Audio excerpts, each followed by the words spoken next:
Commence while you're enjoying your repast, feel free. My name is Greg Scott, by the way. I'm acting as your MC today. I've had a bit of a history working with some of the folks from RSA and from the industry. I actually used to be engineering director at RSA at one point, and I'm now working mostly in identity space here in Queensland. But you know enough about me. Let's move on and we'll start talking about some of the folks who are here with us today. Can everyone see that? There are no problems with visual? And before we start, just one quick thing to note. Emergency exits are to the side here and out the door you just come in, and there are also toilets outside to be able to reach from the foyer. If there are any emergency situations occur, fire or something, please let us know and we'll arrange to try and resolve the problem. The three speakers we have today are Dr. Robert Griffin, otherwise known as Bob to everyone usually. Bob is the Global Chief Security Architect at RSA, the security division of EMC. He's responsible for technical architecture and standards. He's particularly active in RSA's initiatives to address the challenges of new threats and new models for IT. This includes such areas as security architectures for cloud computing, embedded security capabilities for virtualised infrastructure, security strategies for big data, and the application of game theory to cyber security. He represents EMC in several standards organisations, including as co-chair of the PKCS 11 technical committees. He's also a science and technology manager for a major European smart grid research project. Dr. Griffin has 30 years of experience in identity management, security strategy, corporate governance, business process transformation, and software development. He's a frequent speaker at many professional and industry conferences and has instructed courses within both professional and university settings. He's also an active blogger for RSA and on Twitter. And those details are available. Now, I'll also add, I've known Bob for many, many years. Back in RSA from the late, early 2000s. He's always been a pleasant and enjoyable speaker, so let's hope today you can get some information from him without any difficulty. Hayden Delaney. Hayden is a partner at Hopgood Gannon and is a specialist lawyer practicing in the areas of ICT, information privacy, and intellectual privacy. He works with and as part of the ICT industry and extensive experience and knowledge of the particular legal issues affecting it. Hayden has a particular interest in how engineering solutions can be combined with legal expertise to solve complex business problems and compliance issues. This has seen him advise on the legal aspects of interoperable information standards, including products based on standards set by the Organisation for the Advancement of Structured Information Standards, OASIS, as well as large-scale IT projects. Hayden has acted on projects and deals involving world leaders in IT, including Dell, HP, Thales Security, Trend Micro, UI, and more. Hayden is a frequent speaker at industry seminars and events covering legal issues affecting the ICT industry, has authored a number of journal articles relating to intersection of technology and the law.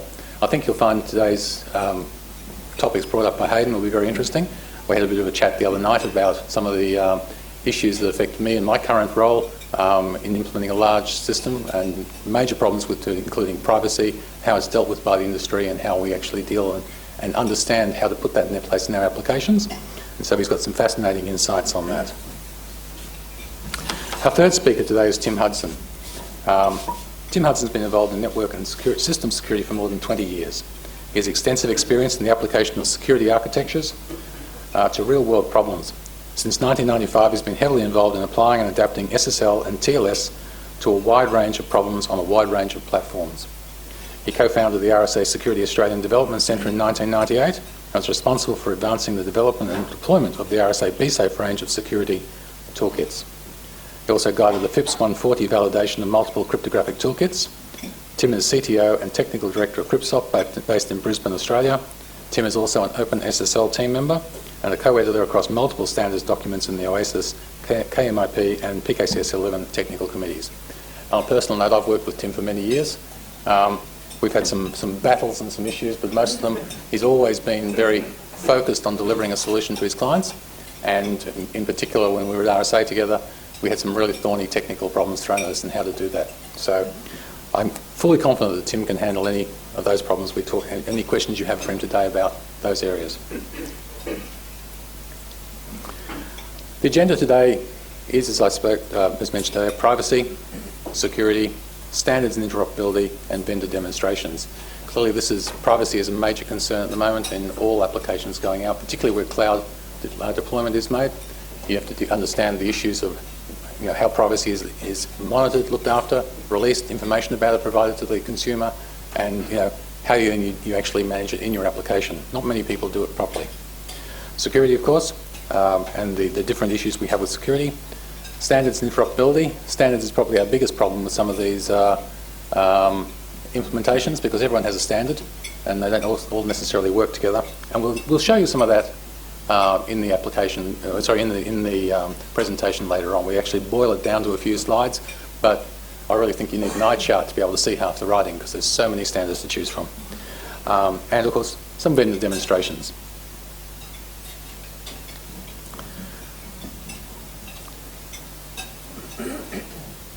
So, briefly expanding on the key topics, understanding the drivers of privacy and security and law reform.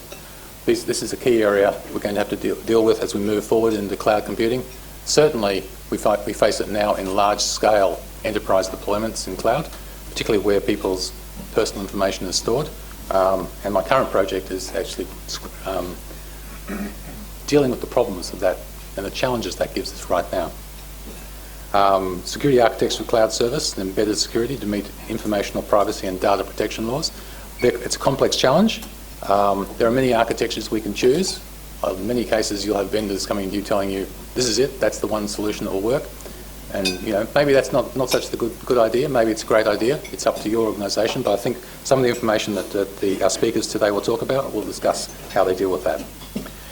Interoperability standards can make IT procurement a more streamlined process, provided we all wear the same size boot, I suppose.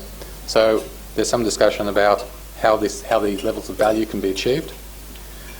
New architectures to simplify legal and industry compliance, avoid data breaches, and efficiently deal with beyond-use data. That's a classic problem of once that data is no longer valid, how do we deal with it? What is it appropriate to keep in the cloud? How do you then deal with the privacy issues surrounding it?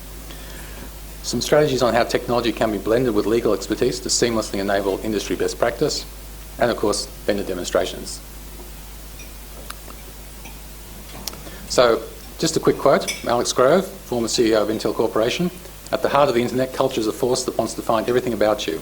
And once it's found out everything about you, and 200 million others, that's a valuable asset, and people will be tempted to trade and do commerce with that asset.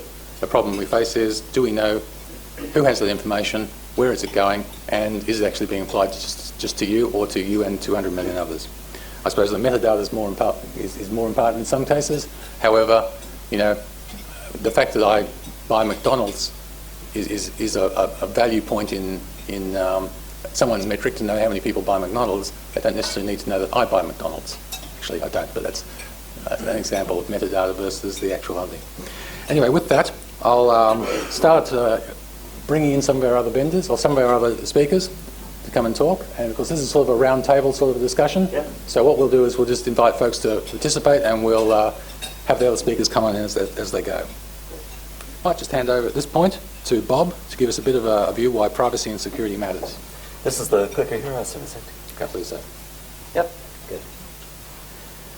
Well, again, thank you all for joining us. As Greg mentioned, my name is Bob Griffin. And it's a pleasure to be back in Brisbane. I used to come down fairly often when I was the technical director for the data security group along with Tim. And so I was here at the Brisbane office quite often up until about 2010 or so. And then I moved to Europe and got involved in Smart Grid and other projects there. And so have not been back to Brisbane for about 4 years. So it's a great pleasure to be here again. In fact, on Monday when I got in, I took the long walk around the river over to South Bank and up again. And it was amazing to have such a beautiful day. It felt like California. It was great. So my role at RSA has always been in technical areas. My PhD was actually in linguistics back in the early 80s. And I used that initially working on SQL compilers, but moved from that very quickly into security issues, especially around major commercial applications. I'll talk about a couple of those war stories. I think there's some, especially in this discussion of compliance by design, some of what each of us have seen in terms of actual customers that we've worked with will be helpful in understanding what the difference is between what we view as the relationship of security and compliance and what I think has been for many years the attitude about compliance driving security.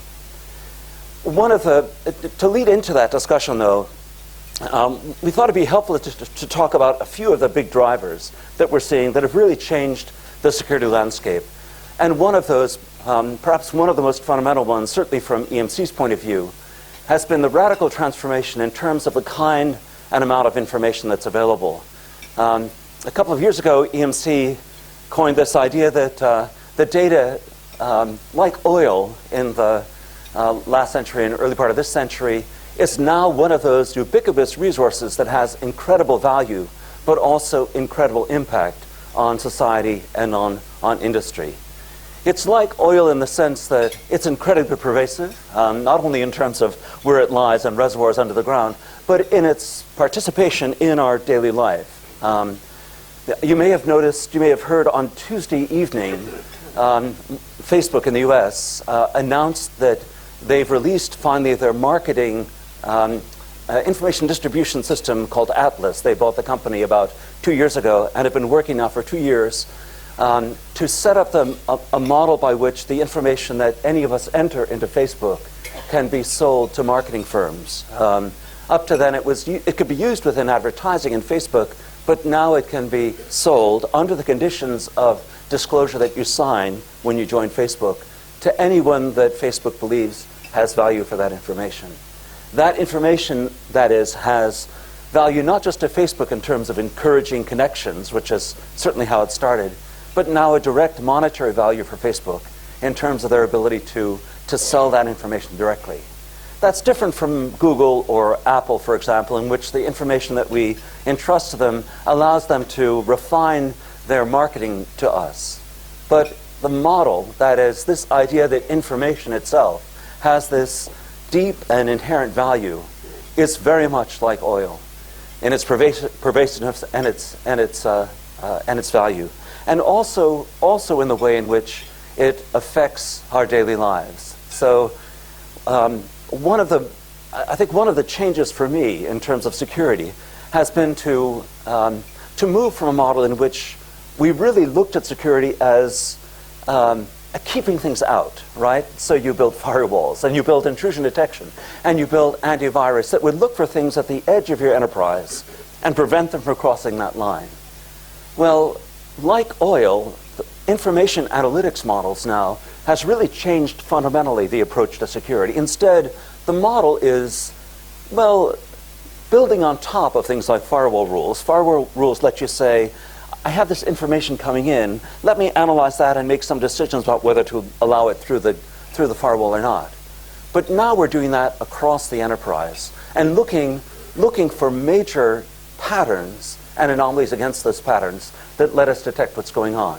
It really is this kind of ecosystem of data that we're dealing with. In the case of Smart Grid, for example, the Smart Grid project I'm involved in Europe is funded by the European Union under what was called the Framework 7 program.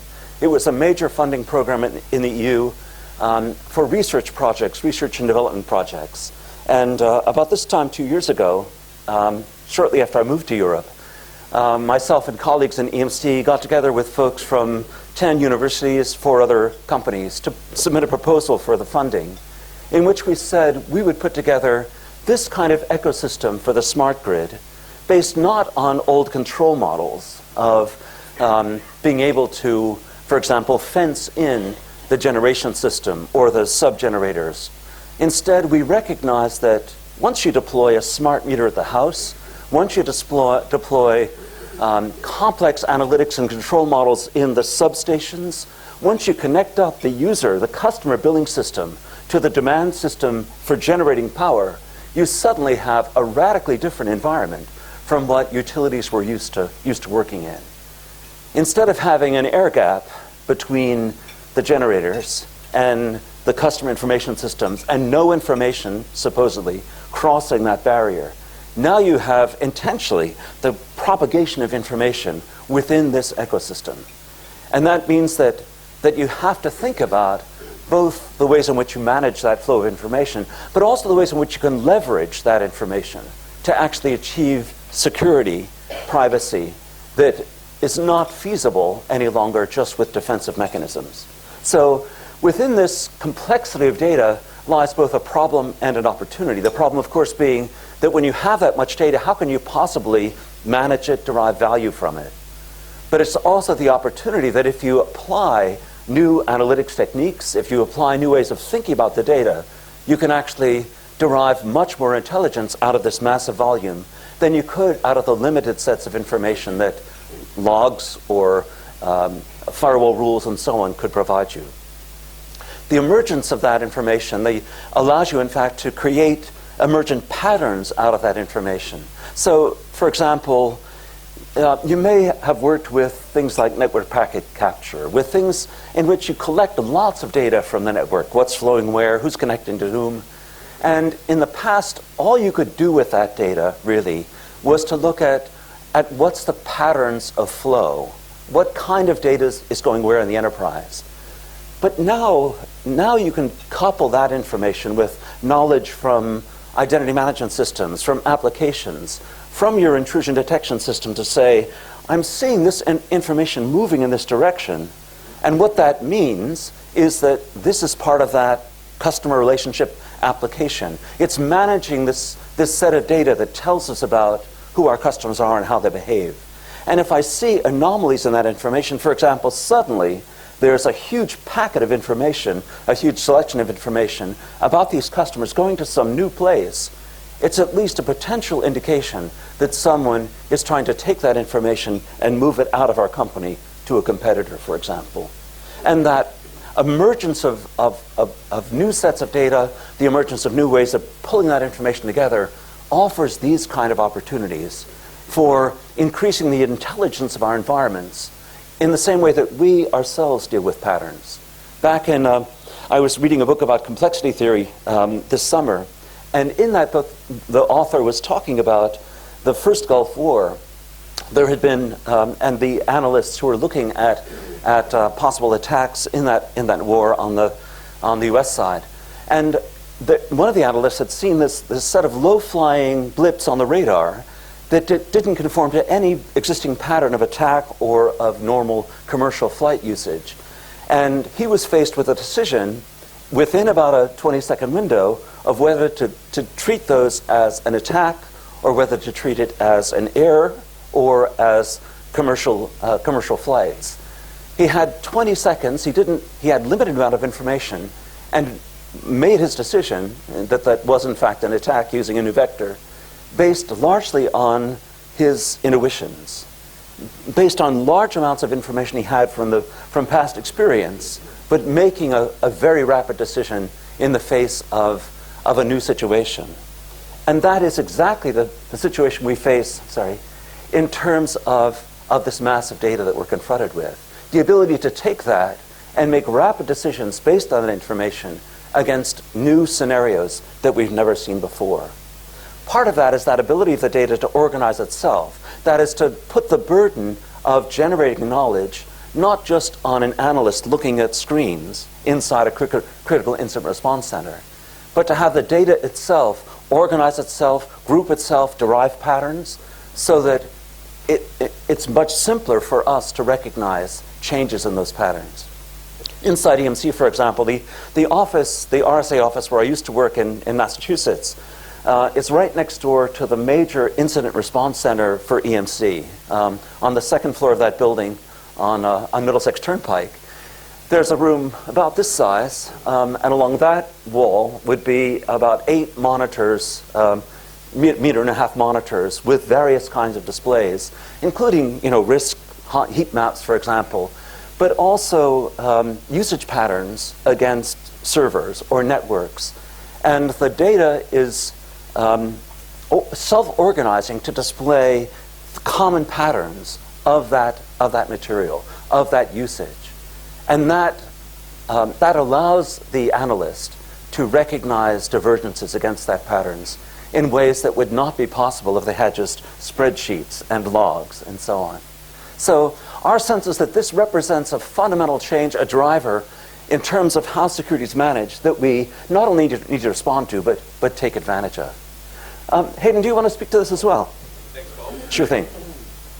So in terms of, I guess, looking at some of these three drivers for, I guess, what we might loosely coin as some of the drivers of big data, what big data is all about when we talk about that term, the fact that information as a concept has a value to it. The fact that an industry builds around it. In fact, Bob, just drawing upon your oil metaphor before, I suppose like oil, it was a resource that sat in the earth, if we were to compare that to all the data we hold, and it wasn't until we really had the technology, had the understanding and the ability to really apply the proper science or analytics to it that we really built an industry around that type of thing. So when we're looking at this from a legal perspective, I suppose we're looking at it from a couple of angles. Number one is the fact that personal property, who we are, what we do, the things that we engage with, has an industry around it and has value deriving from it. And on top of that, I suppose on the other side of things is the sociological consumer concern factor.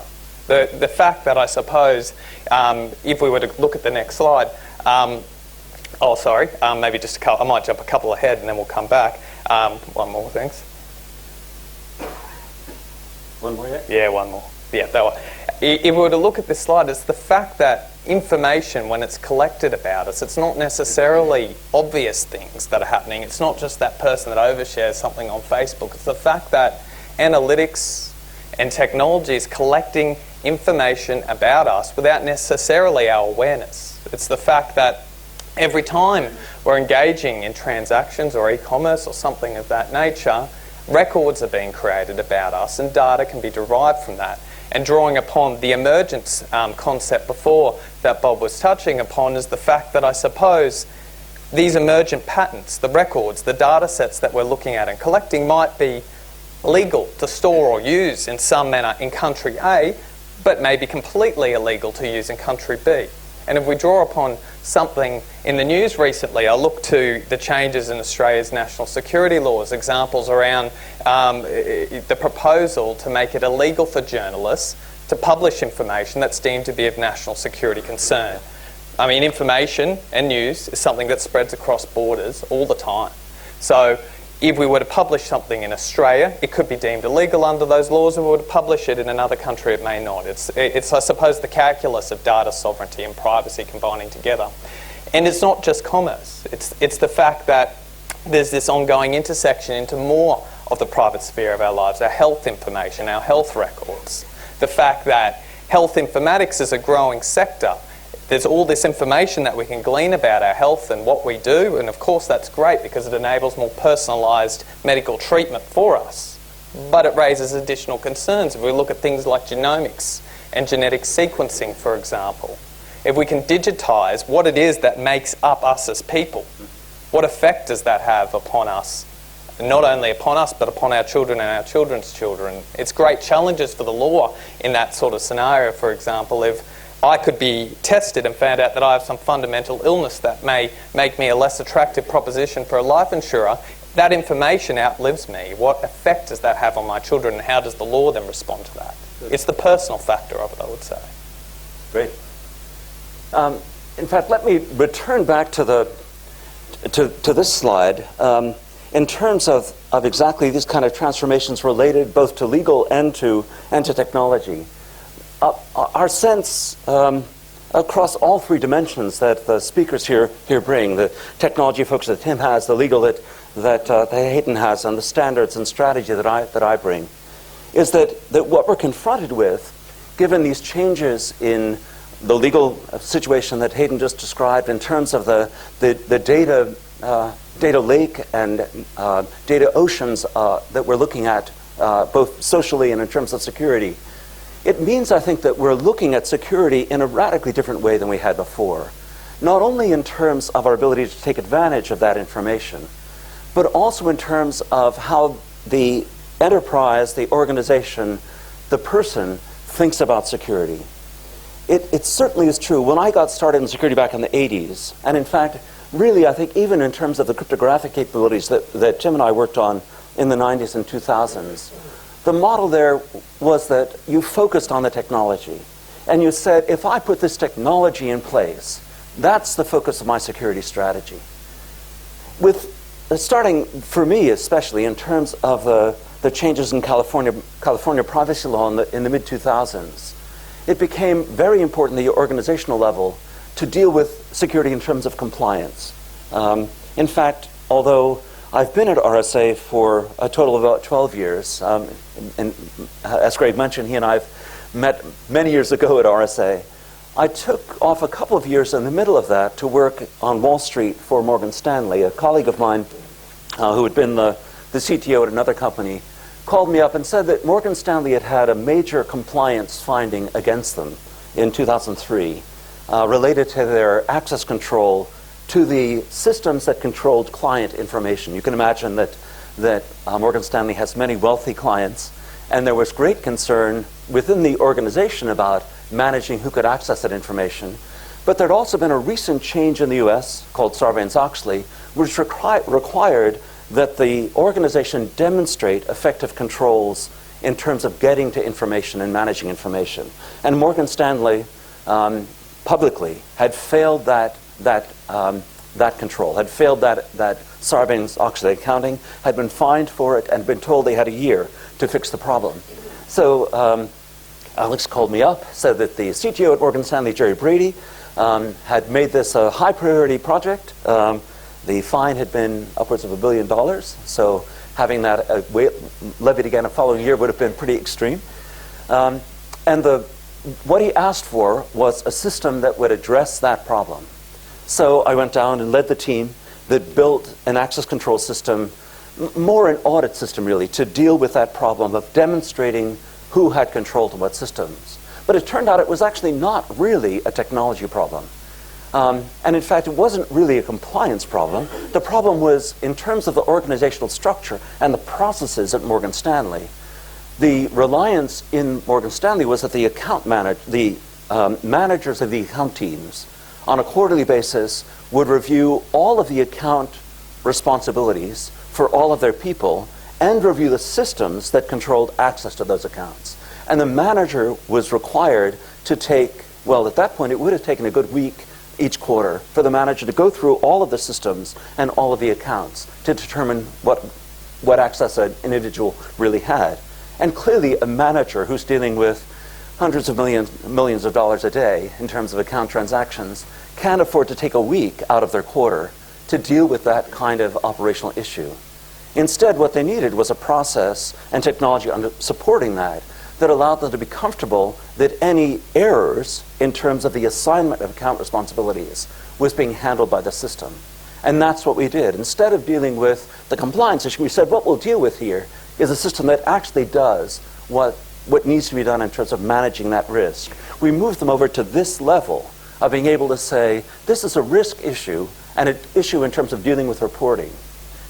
That, I think, was my first experience with compliance by design, with this idea that instead of just responding to Sarbanes-Oxley or just responding to California 3586 or to legislations in the EU or down here, instead what you're after is to try to solve the problem in such a way that compliance comes out of that solution directly.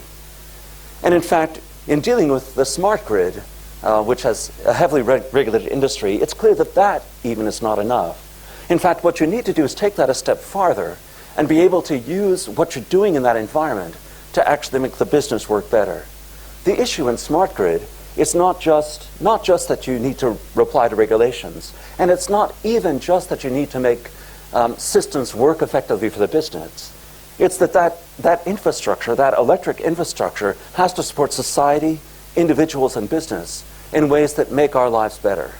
And that drive to have the IT solutions really effectively support what we're trying to accomplish is, I think, the heart of what we mean by compliance by design.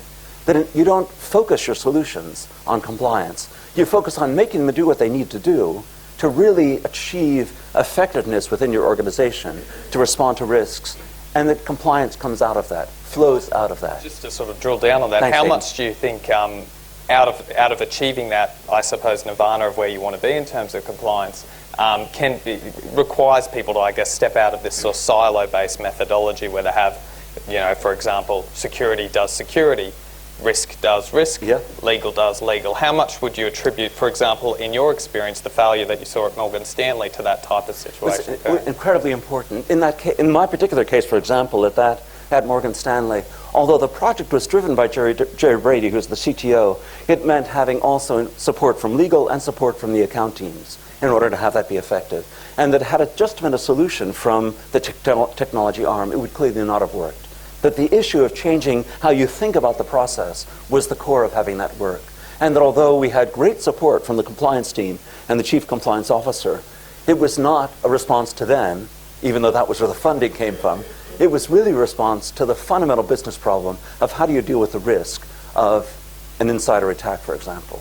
It was significant, I think, that only 2 years later, Societe Generale, we saw the first big instance of fraud within a major financial institution caused by an insider who had been in exactly this situation. He had been in IT, had brought all of his responsibilities with him into account management, and had bled accounts inside Societe Generale, or the London Whale 2 years after that.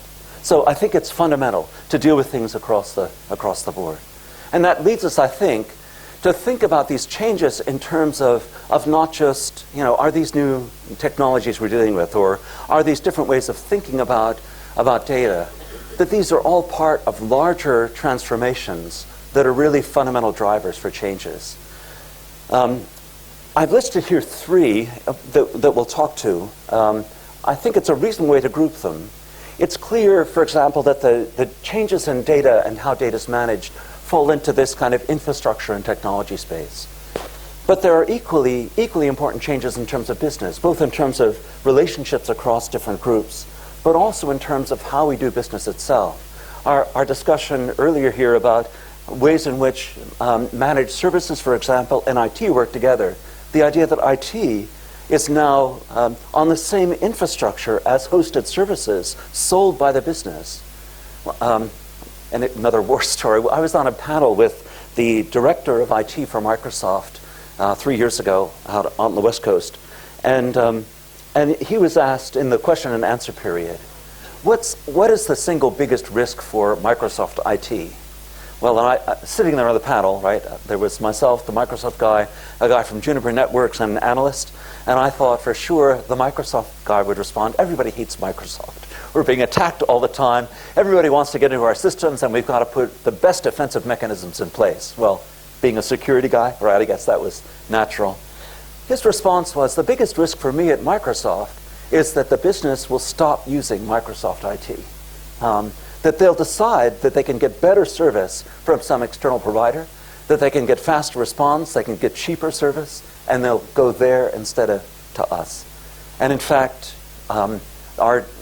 we recently hired a new CIO at EMC, Vic Bhagat. He and I were at the RSA conference last year, and we were at dinner together, and he said that was exactly the case at EMC, and had resulted in a major transformation in EMC IT, in this change of business, the recognition that there were fundamental new opportunities for how business could run itself and where they could make money. There are also really important changes in the threat landscape. We don't want to spend a lot of time on that. Our goal here is not to focus on threats. But it is important to recognize, I think, that the attackers that we face and the mechanisms, the tools they have at their disposal are very different now from just a couple of years ago. You probably have heard about the big breach at Target, the U.S. retailer Target, in January of this year. That Target, I have colleagues who work there. They have a very strong security program. They have a good combination of security across multiple groups.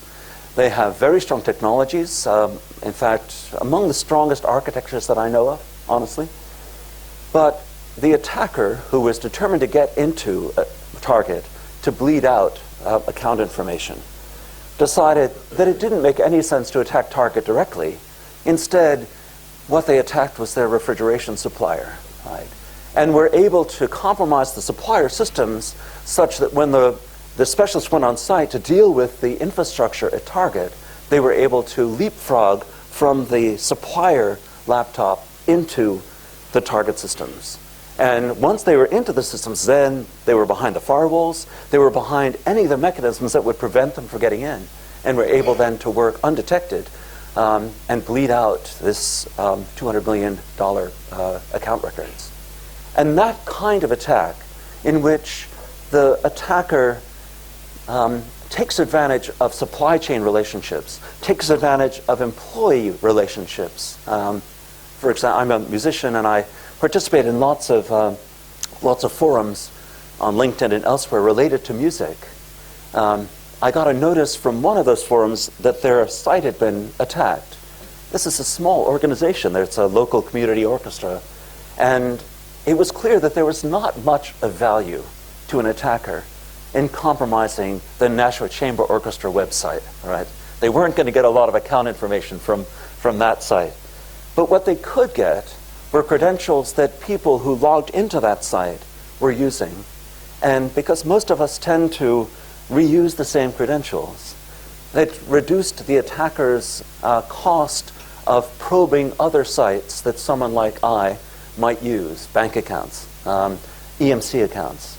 And the worry on the part of NCO and on the part of EMC is that that kind of waterhole attack, that attack in which the attacker looks at common areas in order to get not value from that site, but from related sites, would be used against EMC itself. So I think it's important to recognize the strategies have changed, these kinds of complex strategies. The tools, for example, that the malware that used to be single signature malware now changes itself. As soon as it gets on site, it creates new signatures. So that even if the antivirus could have detected it coming through the first time, by the time it's in there, it'll change so quickly that no one can keep up with it. And attackers now, who make decisions about what they want to get and go directly after that environment, whether it's IP, whether it's credit card, whether it's account information, whether it's relationship information that allows them to traverse that supply chain. Hayden, Tim, other comments around these transformations that you wanted to make as well? Yeah. So I assume, Bob, you've actually got a different password you use in the Orchestra website. I do that. Well, I do absolutely, yeah. But thinking from a technology perspective, you don't really look at that side of things to say, how could a technical solution work in a National Chamber Orchestra site across the accounts that were being used at, say, EMC, RSA, or your bank? Those systems fundamentally don't communicate with each other. Right. I can't see vendors going out and building and selling technical solutions for that problem, but it's a real problem. Yeah. And another shift that you'll see from a technical perspective is to turn around and say, well, let's make it a little more difficult for your information to be reused. Maybe we should be going for a biometric. Maybe we should be using other technologies. And then how do we get that technology distributed out and usable in each of the environments, allowing for the fact that RSA is going to invest heavily in technology for securing it. A National Chamber Orchestra won't. Exactly. But the security issues associated between those two environments can actually impact each other. And that's something that I think is not widely realised. And it's something you have to look at when you're doing a threat analysis. So I can tell you, I've gone and done a whole pile of risk analysis and threat analysis in organisations, but I would never have considered going to the National Chamber Orchestra just to see if there'd been any password reuse for any of the important people with a cultural or sensitive background greater than my own. Yeah.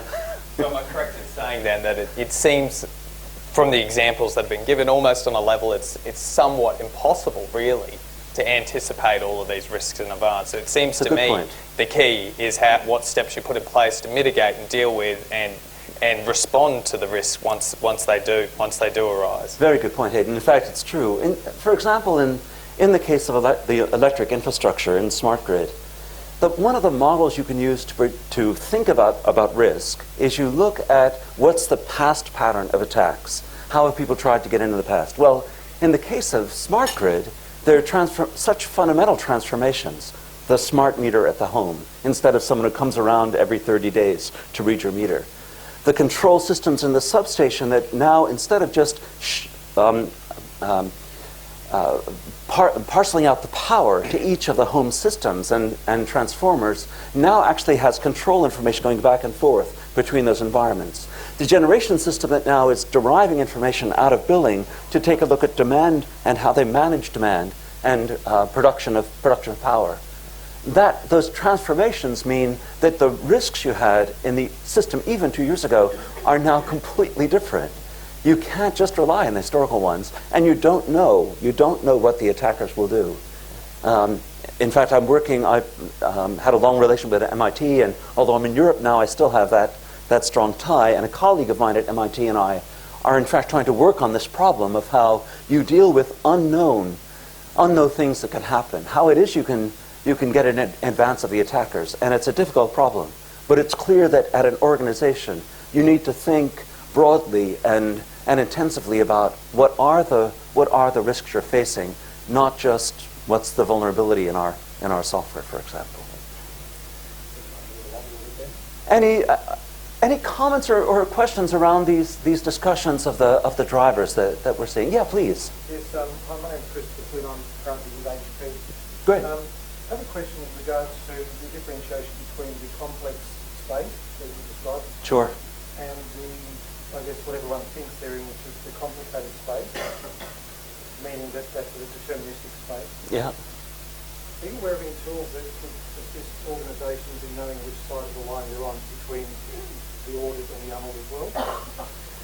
So I'm not really aware of tools in that space. There are, both HP and other companies are working very much in terms of analytics to help you understand your environment better. And those can certainly help in that regard. For example, in terms of being able to do vulnerability analysis, so that allow you to say, given the world I've got, how well do I really understand what's going on in that environment? Or configuration management tools that let you do analytics against that environment, or mobile device management tools that allow you to do analytics to say, what's going on, what really is going on in my environment. So there are tools like that, I think, but in terms of that broader model, I think it's still as much a process question as it is a technology question that allows you to deal with that. Is that your experience too, or? My experience is you're talking about one world is based on hypothesis-based research, such as analytical tools. Yeah. The other one is based on nil hypothesis, meaning that you can't anticipate what's happening because there's no distinction between the point and the probability space. So one of the things that a lot of organisations aren't aware of is that a lot of the risks they're experiencing, just personally, in the complexity space. Yeah. And it may not have any treatment, but to know which side of the line you're on. Yeah, yeah. The majority of tools are on the complicated side, which Yeah. is the order and the Yeah, world clearly. is working. So I was just wondering if you, given your exposure around the globe, if you're aware of any more like technique. Yeah, I think it is. Actually put this into a piece of software. Yeah, I think it is. And in fact, my sense is it's much more in terms of techniques, process, things like that are happening. For example, this work I'm doing at MIT, there's kind of three big models around risk management. One of them is you start with vulnerabilities. You start with understanding where people can get into your environment, how they might exploit it, what they might attack. Another technique is you don't pay so much attention initially to the vulnerability. Instead, you say, what matters in my organization? What's the asset? What's the value? And that gives you the way to organize what you look at. And a third way, actually the way in which sort of operational systems have worked for a long time, is you look at what the outage, what the loss, what the accident might be. And so you're not so much focused on what's the vulnerability that could cause it. It's, for example, in electric systems, the event would be a line goes down. That could be because someone actually blew it up. It could be because lightning hit it. It could be because of an earthquake or a car hit that system. It could be because someone climbed the pole and cut the line. For lots of reasons. And all of those have vulnerabilities. All of those have assets associated with them. But you look at this in three quite different ways. And all three are techniques that help you organize the complexity of that environment and think about risk. Our sense, at least, is that all three of those approaches provide you valuable information and ways of thinking about risk, and that, in fact, what's needed is a kind of combination of techniques that allow you to look at this complexity and think about, for your organization, what matters to you and how do you deal with what matters to you. In the case of smart grid, for example, it's not a great idea to look at smart grid in terms of assets, because what matters is the availability of the power. And if someone blows up a generator, that's serious. But if you have a plan that allows the immediate adjustment of power based on other generators, that loss of that generator is not a big issue. But if someone blows up a critical substation, the only substation that handles a segment of your city, that could be hugely important, even though that substation itself may only represent $500,000 of investment. So thinking about in the smart grid about loss events is critical. On the other hand, in terms of financial institutions, thinking about an assets is hugely important, right? If you lose a critical client's assets, the legal responsibility and the impact on you as a business is huge. And if you're in a business like ours, in security, it's really important to think about your vulnerabilities, because the risks you have in terms of IP, bleeding out of your IP, for example, may be directly related to not just software vulnerabilities, but to the processes around user education, for example, and how easy it is to get in. Good question. Great point, Thank absolutely. you very much for that one. That one's actually Yeah. worth thinking about. We might just keep moving on. Yeah, so I suppose starting to think now about the legal and industry framework that we're finding ourselves in, what we're seeing is that information and data obviously doesn't really have much regard for borders. So the problem that organisations are finding themselves is that the legal regime and the compliance requirements are incredibly complicated. It's multi-layered not only in a national level, it's multi-layered in a cross-jurisdictional sort of level. So if we look and break down some of the legal frameworks that we see around the world, I suppose we can break it into informational privacy and data protection laws, things like the Privacy Act in Australia, the EU Data Directive in the EU. The other important factor, which I suppose feeds into how we respond to issues, and in some senses, the relationship between technical industries and the law of data breach notification laws, and we've got some good examples of that later. But specifically, as Bob mentioned before, California's data breach notification laws we saw really drove investment in IT security. It was an example of, in my view, positive law reform, because it incentivized organisations to take a problem which, frankly, they would prefer sweep under the rug. It incentivized them to invest in proper ICT security to avoid having to give notice to people or a regulator that this data breach has occurred, which can do immense reputational damage. We're in the midst of similar law reforms in Australia right now. In my view, they're missing an important point, and we'll talk to that. The other issue, I suppose, is that the essence of the uses of information and big data often is resulting around the desire to market or push product onto people. So we're seeing another overlaying framework in terms of things like spam laws and anti-spam laws. In Australia, for example, with the Spam Act. In Canada, probably some of the most strict spam laws that we've ever seen set forth in the world have only just recently come into operation via CASL. And on top of that, just to further complicate the matter, is this overlaying industry regulation and standards, things like APRA for financial services, PCI DSS for payment cards, and KMIP and PKCS, as Tim and Bob will speak to. So it's that complexity and how we seek to now resolve it. And I think it's not all so difficult. All is not lost. There are things that we can do. It's just that we have to really take a multi-pronged approach. And I said before that law reform and the response from the IT industry or other industries are directly related. So if we were to trace this through, if the fear is security, or the fear is leaks of my personal information or misuse of my personal information, fear and consumer demand is driving law reform. The industry responds to that. It responds to that by giving all these new solutions. And this is, I suppose, where interoperability comes into it, because there's a risk for organisations. People go out and buy a lot of expensive stuff to try and solve a legal problem, be it lawyers, be it technical solutions, and then it may not necessarily solve the problem, or it might solve the problem in a way which doesn't necessarily give long-term viability. What we see in that scenario, and Tim might be able to speak to that a little bit more, is that once the law reform happens, everyone's coming in with new solutions, clear winners are emerging, and ultimately we start to see standards coming out. And it's standards that drives interoperability in information systems and drives the ability for organisations to take a technical solution to a problem which might help solve a legal issue, but also enable you to swap and change and not get locked in any particular manner. And that helps resolve business continuity in many ways. So, I mean, Tim, you guys might be able to speak to how some of these standards do it. Certainly, this is one of the areas which is really important. Well, there's a demand for a problem.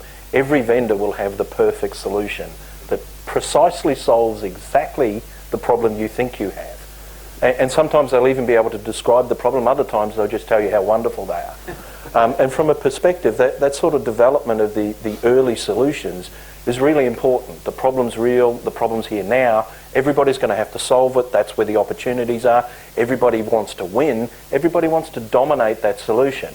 And then over time, you realise, well, that vendor and that vendor and that vendor, they've all got good ideas. I want them all, and I want them now, and I want them to work together, and I want to be able to change my mind over time. And that means you need a standard. So you've got to get these vendors who are effectively incented to not cooperate, to cooperate and produce a standard and then produce another range of products around it. And this process, of course, takes time, which Bob can speak to, how much fun it is getting a standard off the ground. Oh, it's fun. It's fun. Actually, before speaking to the standard, just an illustration of this process. In the U.S., at least back in 2003, 2004, there began to be instances of theft of credit cards showing up as major issues for consumers. And the result was really two legislative approaches. One was the California 1386, which imposed fines on companies who lost consumer information, credit card or account information. And the other was the set of regulations from the Payment Card Industry Council, PSI, Data Security Standard, DSS. And the PCI DSS said, instead of anything around fines, they said, these are the controls, these are the mechanisms you need to put in place to prevent data breaches. Two very different approaches. One that said, we don't know what you need to do, but we know that you have to solve this problem, industry, enterprise, organization, and you need to figure out how to solve that problem. And the other was to say, here's how you solve the problem. The biggest data breach that happened prior to the Target breach was a company in the US called TJX, a big retailer. And they were PCI compliant. They had followed the standards for 1.1. But they had used wireless connections from their point-of-sale devices to the applications that were taking the credit card information, and had not encrypted that communication between the wireless device and the application. Criminals had the bright idea of putting wireless receivers in vans and parking the vans in the parking lots of TJX stores, TJ Maxx and other stores, Marshalls. And they collected over 200 million credit cards over the space of 2 months just by intercepting the transactions that went unencrypted from the point-of-sale terminals into these applications. And they were compliant, completely compliant, but they lost the most credit cards in history and received the biggest fines also under California law. That, I think, is a really good example of what happens in response to this if the legislation that is put in place drives particular solutions, or if the industry says these are the only solutions that work, as opposed to working with enterprises, society, individuals to figure out across the board of the problem we faced, how do we best respond? That's really where the standards come in. The standard that Tim and I worked on for many years was called the Key Management Interoperability Protocol. And in that situation, one of the clear technologies that helped in terms of addressing the problem of payment card loss was encryption. But encryption is only as good as what you do with the keys that are used to encrypt your information. So myself, Tim, other colleagues in the industry got together to try to establish an effective model, effective standard for dealing with keys if you're going to use encryption in this fundamental way. And in fact, it was a hugely effective standards procedure, I think in part because all of us recognized the criticality of the problem, also because it was a mature enough industry that we knew that there were effective solutions. And in the standard, we had, with one or two exceptions, all of the people in the industry for whom this was most important. And in fact, I think as you're looking at this process and you're thinking about standards, those three things have to be there if you're doing a standard. It has to be a real problem that has to be solved. It has to be one for which there are solutions that are possible. And it has to be one that includes the stakeholders who are going to address that problem. But if you've got that, this process really works and is hugely important, I think, in driving forward to solutions. So I suppose what we're seeing is the fact that data in its usable form, data in a form that is personally identifiable, or even if it's not personal information, if it's something else, something that we can do and use with it. Obviously, that has purpose, that has value, but it also carries with it risk. Risk in terms of all the various many laws that I just spoke to at a high level just before. So one, I think, neat way that I think we can look to try and resolve some of those risks is explore some of these technical solutions, in particular things like encryption and key management, because what I found really interesting is when I looked at some of the reforms from the Australian sphere to the Privacy Act and whatnot, things related to data sovereignty, things related to obligations to systematically destroy or de-identify the on-use data, really complicated problems that organisations grapple with simply because of the massive information they're collecting. Applying technologies like that with appropriate legal policy and process can really help make the problem a lot easier. So we need to have a technical solution to assist solve what is in essence a legal problem. Great. Yeah.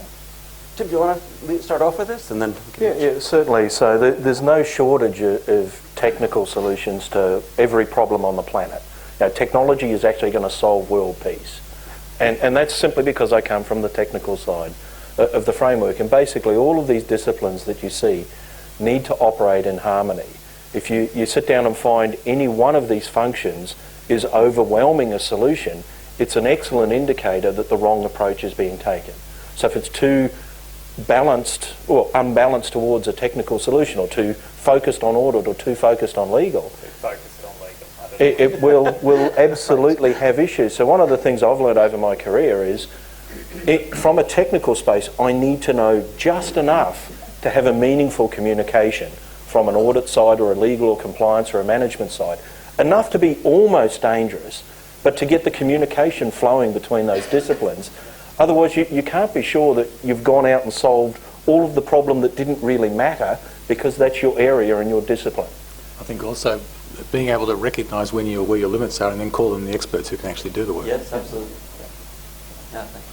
Hayden, did you want to speak to this as well? Sure. I mean, I might speak to it in the context of some examples, particularly in the context of cloud. So everyone has been talking about the cloud for a long time now.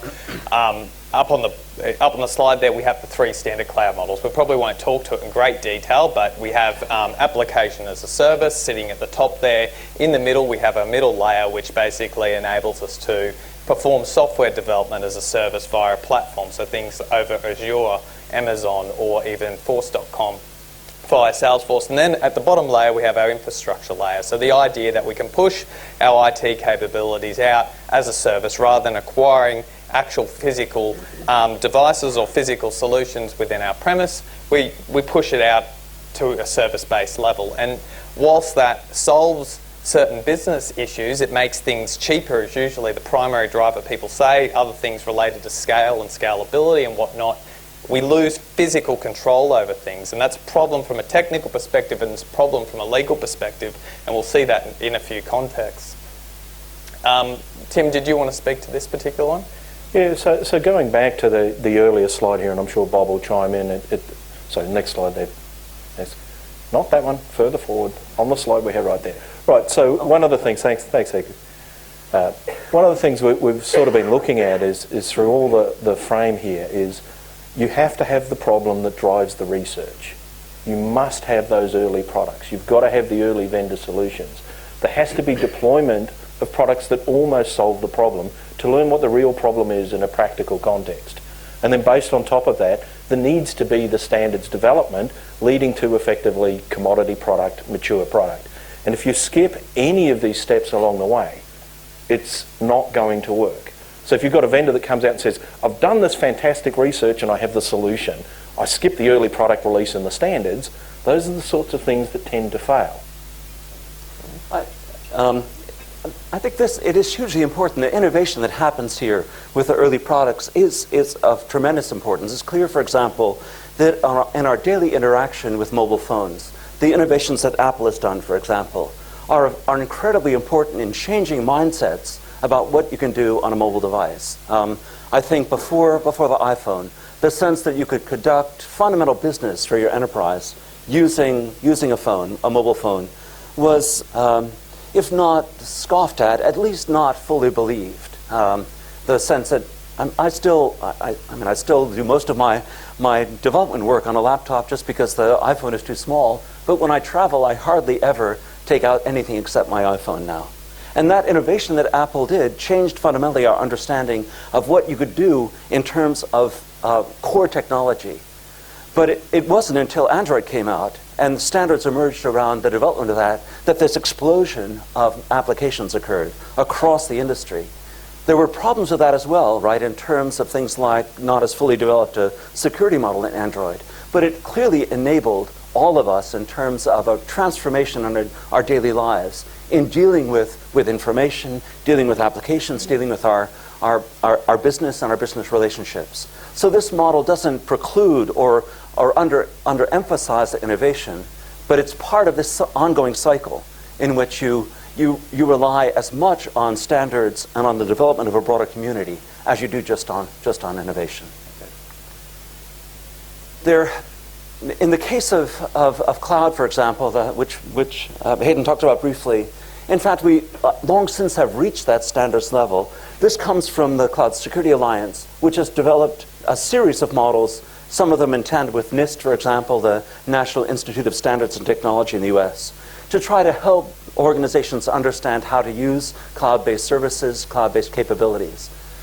And it's clear that those are extremely valuable, even though, for example, I doubt that any organization or any provider actually fully follows the NIST model, the NIST deployment model, or completely follows the compliance model that NIST has developed.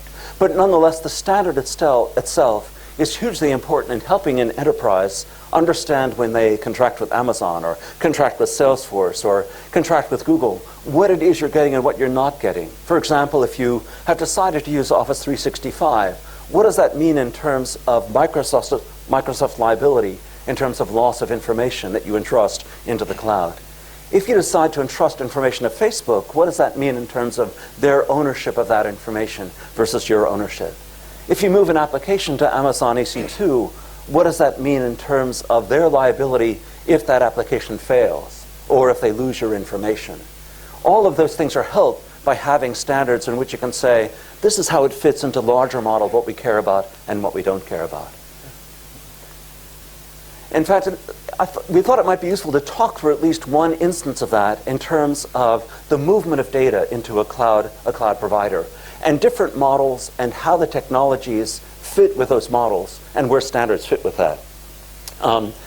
In addition to the three dimensions that Hayden indicated, that is the service, the platform, and infrastructure dimensions, there's also the dimension of what remains within the enterprise as a private cloud, what moves into a public cloud service provider, and what sort of is a mix and match hybrid approach between those two. For example, with Google Docs, if you move something to Google Docs, it's out of your enterprise. It's in Google Docs only. And you don't retain anything for that document inside your organization, including if you want to manage encryption. At least the default model for Google Docs is they only provide that as part of their own infrastructure. They don't give you a way to manage directly the keys for the docs. As opposed, for example, to Google Store, in which you can actually do encryption locally and keep the keys for that stuff you've moved to the cloud. So if you're looking at the case study of entrusting data to a cloud service provider, you know that you want to move your data to the cloud. It's cheaper. You don't have to worry about buying storage. Not so great from EMC's point of view, but anyway. It means that you're not thinking about, you may have a kind of burst situation where I worked for a number of years when I was at RSA with Monsanto when they were doing their genomic research as part of their crop development, their development of pesticides and other chemicals. And they were doing tremendous amount of research on genomes, and they were doing terabytes a day of information. That information, however, was quite transient. They really only needed it as input into their analytics. And so they were wrestling with the question of, do I move this information out of the Monsanto infrastructure into a cloud service provider, where we just dump it in, we do our analytics, and then we throw it out. And they finally decided, despite the economics, not to do that because of their risk and exposure of that information. But nonetheless, the model was a really good one. Even if they decided not to do it, for reasons of cost benefit. There were at least 3 solutions they could have done in order to protect that information when they moved it into the cloud. One was they could have encrypted it at Monsanto before they shipped it across the wire to the cloud service provider, before they dumped it into Amazon. They could have, in that case, they would have kept the keys inside their organization. All that went across the wire was encrypted data. In fact, that has some interesting legal implications we'll talk to in just a moment. But as a model, it had clear benefit in terms of reducing their risk of making anything readable out in the cloud. A second model is they could have asked the Amazon to partition part of their infrastructure so that within that infrastructure there was both a key manager and the encrypted data. So they sent the unencrypted data across a secure channel, for example, into Amazon. When it got there, they did the encryption as part of the application that they were running on the Amazon platform. The third model is Amazon was actually had an encryption capability that they managed. You could, when you move stuff to EC2, you could call crypto primitives, and Amazon would manage the keys for you as well as part of their infrastructure. So it was really a service as a cloud, an encryption service provided by Amazon. And in fact, you might think of those as the 3 models. One in which, the first one in which you were just using them as infrastructure, just storage infrastructure. A second in which they're a platform on which you put your application, your encryption application. And the third, a secure storage service. And all 3 of those actually benefited from having a standard that allowed effective management of keys. But especially the second and third of those. If you knew, for example, that Amazon supported a protocol like KMIP, in which when it reached them and you ran that encryption, if you decided you didn't like Amazon, you could just pick up that encrypted data and move it to some other cloud environment that supported KMIP, and you'd still be able to manage the keys exactly the same way, the propagation control. And so for Monsanto, in these discussions I was having with them, although again they decided finally not to do that, the opportunity at least to move encrypted information into the cloud was clearly dependent on exactly that standards progression that Tim and Hayden had described. Do you want to speak at all about the sort of legal things around moving the data? Sure. So if we think about what Bob's just said, which really sort of blew my mind a little bit when I first sort of was speaking to Tim and Bob, because I think on many levels it solves a really complicated problem for lawyers and for business. So when we go to cloud environments, to use the cloud example, the common issue that people always talk about is data sovereignty. So the fact that we're taking data, we're giving it to someone else, sometimes that someone else, and more often than not, that someone else is outside of Australia. So the issue is at a legal levels, once you move data outside of Australia, different laws apply. Different laws to in Australia, and that changes your risk profile dramatically, potentially. So sometimes it's not always the good type of law that can apply. There can be a loss of physical control. There's also a loss of legal control in a sense. And when we talk about data sovereignty, it is a privacy issue in part, but not solely. There's other issues that need to be considered. Confidential information. There's issues related to IP and ownership of the data itself. When you put data into a cloud environment, are you contractually agreeing to terms which change the ownership profile of that data, or the data that's derived from it if we're to think about something like an analytics solution? So, to give a real example in the context of Australian law, we look at the Privacy Act. The Privacy Act has laws which govern the process in which you can move personal information outside of Australia. The reason for that, as I said, is because Australia has informational privacy laws in place. If you could simply move data elsewhere, you could basically circumvent the whole purpose of the laws, because the country you're moving it to may not have any informational privacy laws in place.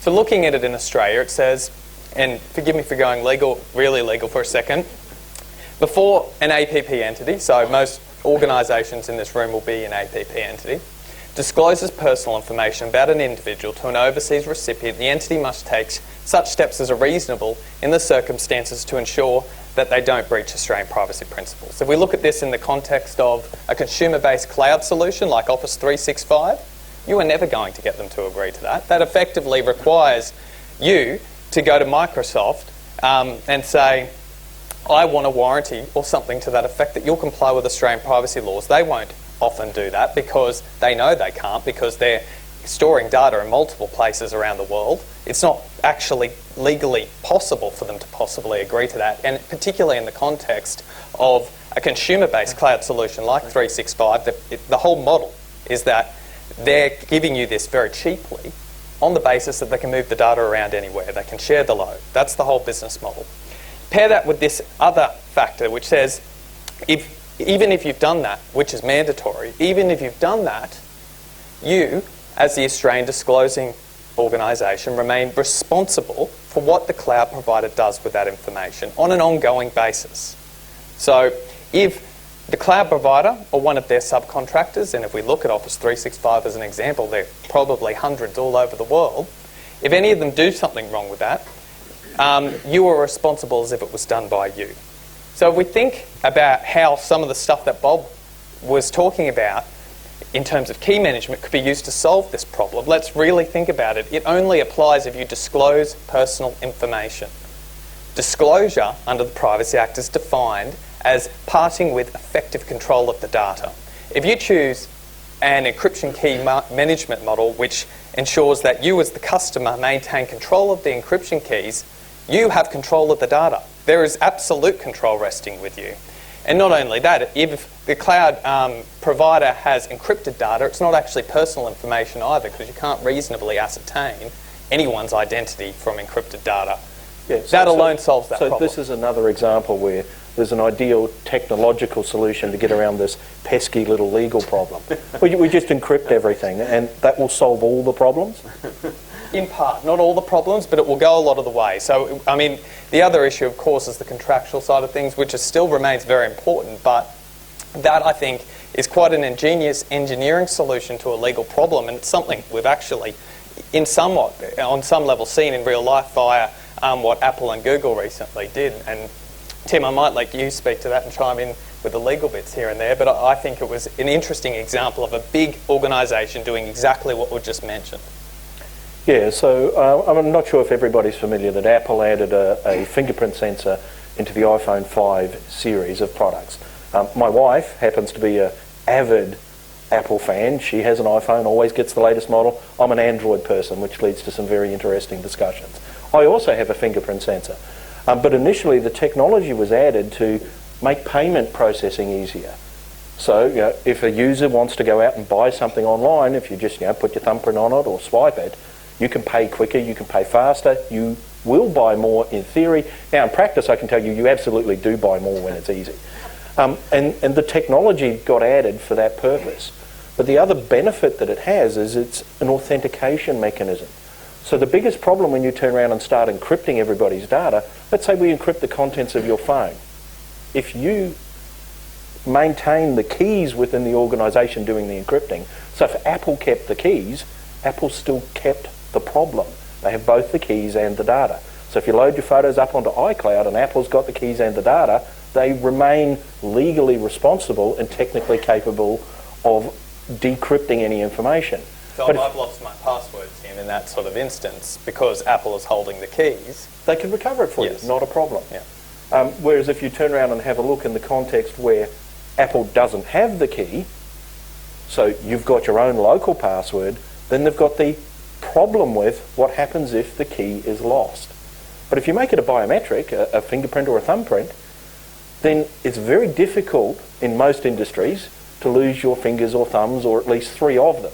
So there's a solution of passing the key management, using the encryption to deliver a privacy benefit while still not running afoul of the legal requirements. And not only a privacy benefit, if we think of something like the Patriot Act, for example, things related to, example, the Snowden leaks and whatnot, revealed that there's mass government surveillance. Some organisations are concerned about that for viable reasons, because if you're doing business with a foreign government entity that's not America, that can potentially be a business concern. It can cause you to breach certain contracts.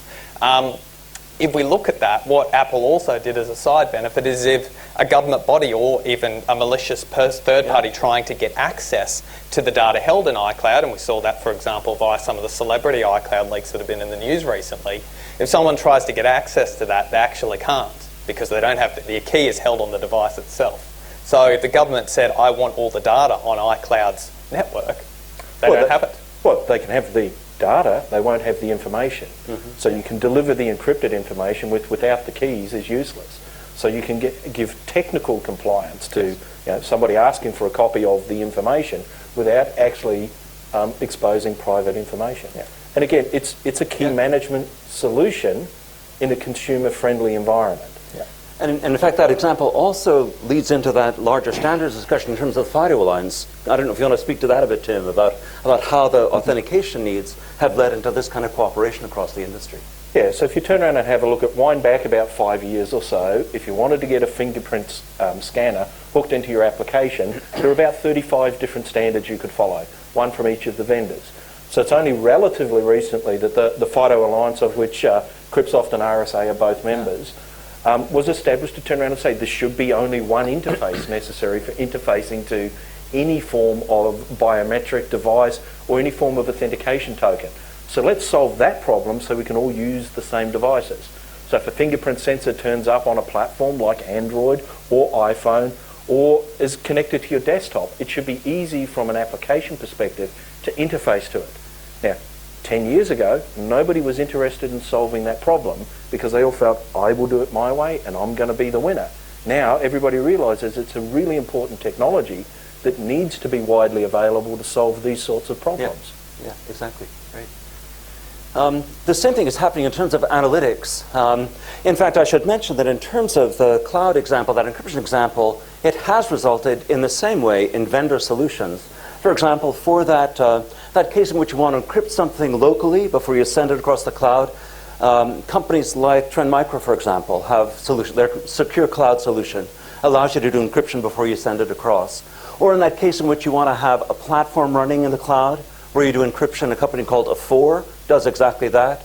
Or in the case in which you want to entrust the data to a cloud service provider who's going to do the encryption for you. Many vendors are in that space, HP as well, for example, or the Azure cloud from Microsoft does exactly that, their new key management and encryption capability there. So there are, in fact, real examples of how that process that Tim had described, from research up through early innovators, up through standards, up to community, has taken place in exactly that example. In the case of analytics, we're still at an earlier phase in this area. There's tremendous amount of research going on around analytics at the moment. It started, as you may know, really in the area of business analytics and business intelligence. Things like customer relationship management, being able to derive patterns of buying patterns or market trends out of large volumes of customer information within the retail space or the financial services space. But increasingly, the recognition is that the same models for a derivation of patterns and anomalies against patterns apply in security as well. So, for example, in the case of Target, had they been doing comprehensive analytics within an environment, it's at least possible that they would have seen the packaging up, the movement of information, credit card information and account information out of their ERP systems, the packaging up of that information, and the sending of large sets of information to unusual IP addresses through unusual ports. And in fact, one of the most common ways to detect through analytics these kinds of intrusions is exactly through those kinds of behaviors. For example, it's extremely unusual to have, in a retail organization at least, a small message coming in and a large volume of information going out. Most of us who deal with retail organizations put in more information and we get back a small confirmation.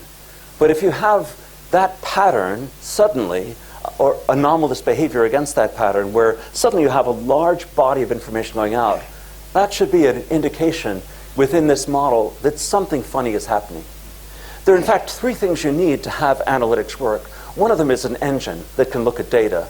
And there are tremendous things happening in terms of not just research now, not just innovation, but standards and commercialization. At HP, for example, HP bought a product called ArcSight. I think it was probably 3 years ago now, 2 to 3. And ArcSight was the leader in security information event management across the industry. RSA has a product there as well, but ArcSight was really the leader. And HP picked that up with their analytic experience in operations from OpenView have made great strides in being able to do correlation across security information. What's happening, though, increasingly is a much bigger set of information is being pulled in. So you're looking not just at event information any longer. You're looking at things like you're bringing the network packet information in. You're bringing in configuration information. You're bringing in identity information. You're bringing in application level information. What's the normal behavior of this application? The tools we've used in the past in analytics really are not adequate to that. The tools we used were essentially rules, where you said, take this element, put them together, and if you detect that, here's a problem. For example, I've had 3 failed login attempts. What I'm trying to get into is this critical application. Let's flag that as a security incident. A fairly simple kind of rule. What the analytics are after now is to say, look, we don't actually know what the rules are. This is such a big problem that instead what we want you in the analytics engine to do is to derive the patterns, figure out what's the normal behavior in this environment for the application, for the network, for the whatever log events, and then tell me about anomalies against that pattern. For example, when all of us go into our banking accounts, normally what we would do is go to the login page, maybe make one mistake, but typically get in pretty quickly, and we go to our accounts page most often. Take a look at what's there, overall balances. If there's something that doesn't seem exactly right, we'll drill down on that account to see what's in the account. And once we feel pretty sure we know that there's no funny stuff going on, then we'll go to the bill payer or to a funds transfer or to the loan page or things like that. That's the kind of behavior we do as consumers in online banking. If someone has stolen our credentials and wants to go in to bleed your account to withdraw all your money from your banking accounts, at a minimum, they will jump directly from the login page to a funds transfer or a bill payer page. Often they automate that so that they create the bill payer, they send the money to the bill payer, and log out within 1 or 2 seconds at the most. So you have these time vectors in the analytics, and you have behavioral patterns for retail banking that indicate to you anomalous behavior. And you can use those kind of patterns without any issues of privacy because they're simply patterns in order to detect things that you couldn't detect with malware detection or with firewalls, because the user is in there with legitimate credentials, but they're doing things that shouldn't be allowed. So that kind of model analytics really is a new generation, and that sort of stuff at the moment hasn't yet reached that standards level that Tim talked about. A lot of the work that I'm doing, both in research and in the Smart Grid project, is exactly that area of doing standards so that all of us working in this space, IBM and HP and EMC and Splunk, and are all able to create much more effective analytics platforms that deal with that problem of things you can't detect with existing technologies. They do have to be tied, however, not only into technology but also into processes, tying back to the discussion we had already. It's a question not just of an engine, it's also how you deal with the problem, how you prioritize them, what you care about in your organization, what are the risks you're dealing with, how well do you understand that infrastructure, how complex is it? And only if you can tie, I found this anomalous thing that's going on. Is that something that I care about in my organization? Is it an asset I care about? Is it a vulnerability that I know about? Is it a process that shouldn't be happening? Only if you can tie those things into governance can you actually have this work. And so the model that we're looking at, I think, is, when we talk about compliance by design, is to build this kind of well-governed environment that takes advantage of not just analytics technologies, but a broad base of technologies, all of which support the business, and compliance comes out of that naturally as a result of good security. I was going to say, Bob, some of these analytical tools go so far potentially. I mean, you sort of refer to the fact that it's just analytical derived information, but some of them, for example, tools which crack open SSL communications and that sort of thing, do sort of veer potentially into the line of intercepting private communications over telecommunications infrastructure. So then it does bring into account potential broader issues under, for example, the Telecommunications Interception Act. In terms of resolving that and feeding that, I suppose, into the compliance sort of issue, is making sure that the use of those sort of tools are made very apparent to people within an organisation. So Absolutely. that will resolve things from the legal side of things, at least as far as Australia is concerned, because there's transparency about their use. People are agreeing to their use within an organisation. Absolutely. There's one other piece related to that community, that discussion about community. A lot of the ability to detect things quickly relies on shared information. Sometimes but threat intelligence just means who are the attackers and what are the mechanisms they're using. But in fact, what you're talking about in this kind of environment is the sharing of information in these kind of sessions as well. That is, what are the strategies that make sense in terms of doing security? What are the approaches people have developed? What are we seeing in terms of the kind of attacks on users, for example, social engineering attacks? So in addition to the analytics engine, in addition to your own collection of information, in addition to the governing processes around that, the sharing of information is critically important. And that's another place where this standards process that Tim described applies effectively. There's a new standard called STIX, S-T-I-X, that's dealing exactly with that problem, trying to make it easy to share information about what's going on across organizations to help us all deal with threats much more quickly, much more effectively. And we definitely need to get the early adopter products, because I've personally suffered from an early analytics engine. You realise if you do a transaction in Sydney, you fly across to San Francisco, Yes. you arrive shortly before you left, you use your bank account and bang, your credit card switched off because you did a transaction in 2 countries without allowing for time zones in the analytics engine that disables your card that says, please pop into your nearest Bank of America bank. So we need those early adopters for sure. Yeah, cool. Great. So one of the things that's really important, and both Bob and Hayden have been touching on this, is we need standards for things like technical controls. And this is out of NIST Special Publication 800-53. It's now under revision 4. This is straight out of revision 3. And there are lots and lots of technical controls. So, coming from the technical discipline, I'm feeling pretty good about this. We've got it all covered. So the example here as we move to the next slide is beautiful control, nice steel door. This is a safe door. Move to the next slide.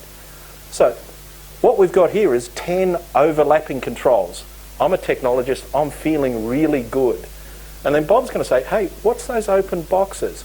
Well, this happens to be 2003. This is in Antwerp. This is the world's largest diamond heist. 10 overlapping controls. It should have been secure. But one thing that the people installing the security didn't stop to think about is, why can't we get insurance? Why? Presumably the risk was too high. They had too much stored within the one particular location in terms of value. Perhaps the insurer saw that there was some failure in controls that the diamond company didn't potentially see. But it let the diamond company not use so many security guards. Now, one of the ways one of these technical controls was subverted was hairspray. Come in there's a heat sensor, you put hairspray over top of it the day before. Heat sensor's no longer working.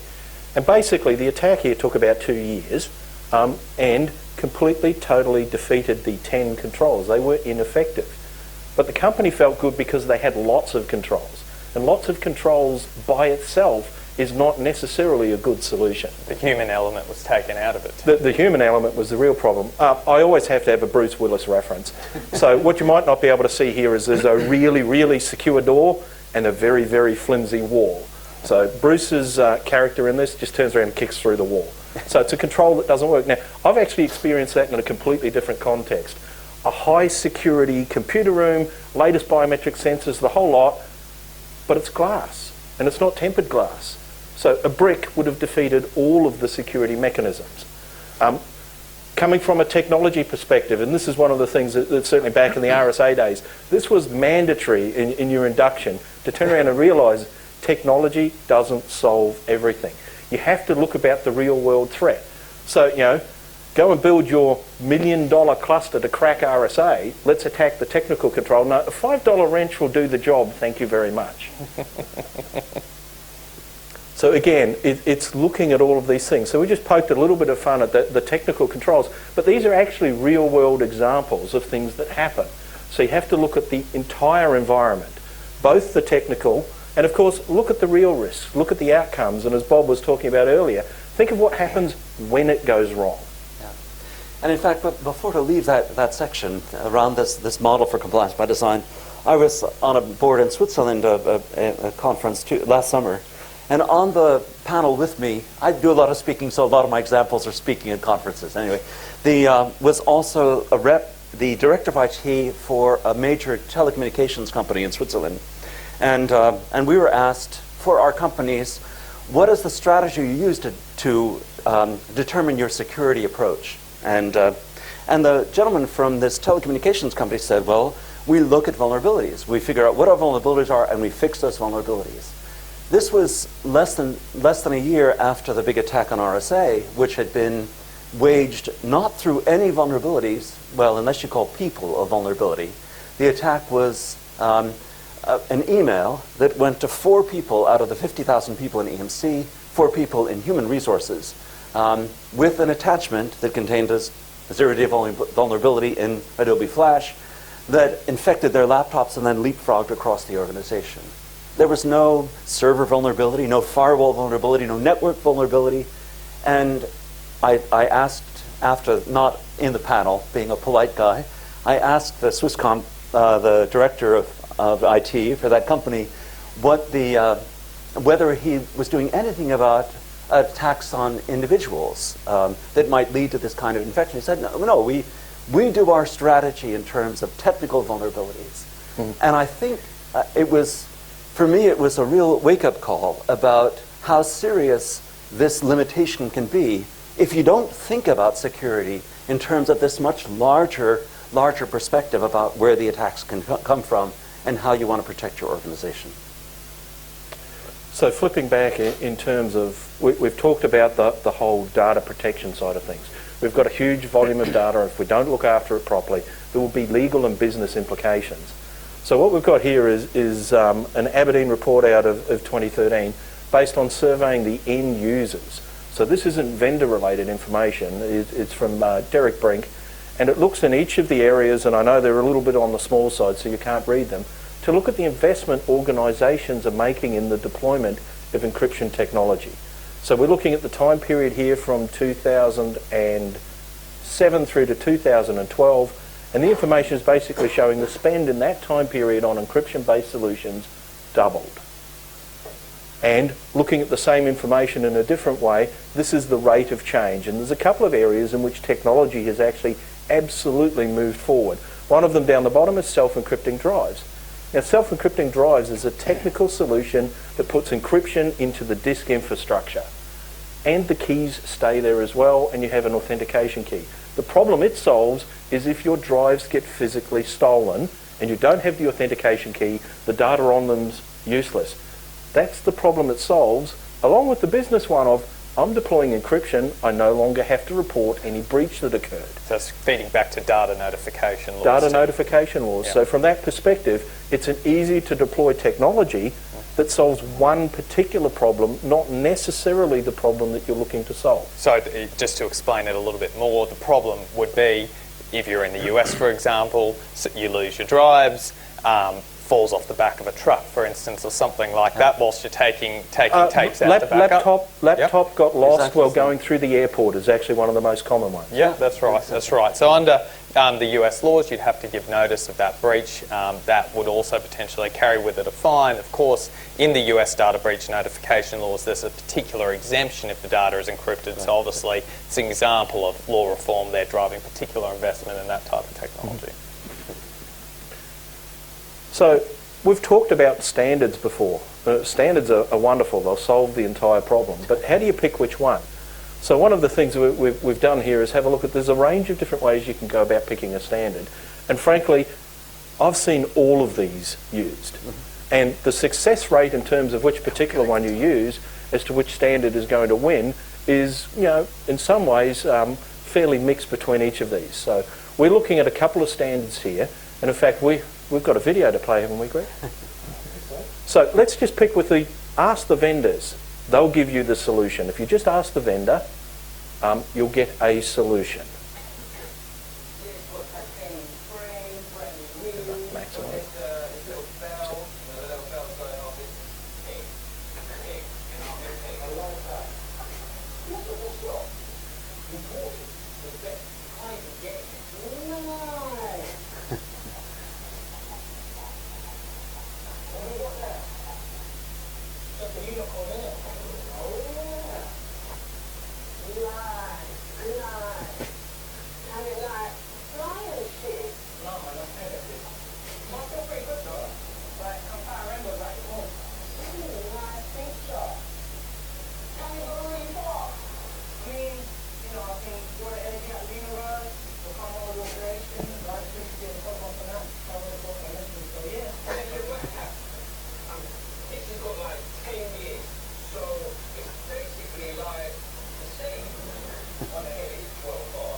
So if you turn around and have a look at this, although it's fairly humorous, the dialogue there and the interactions are fairly typical when dealing with vendors. They want you to concentrate on the features.